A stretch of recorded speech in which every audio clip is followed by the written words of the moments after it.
First up, we have the ability to navigate through your platform.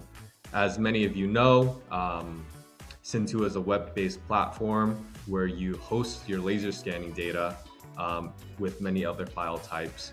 But once the data has been uploaded to the cloud, you can navigate through your project using these bubble views or through the navigation map, and even use the 3D navigation tool to fly through.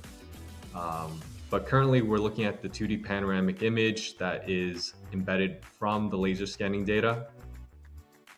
And this just allows me to do a few things, right? It gives you a exact replica of your existing site conditions on the day that this project was captured using the scanner.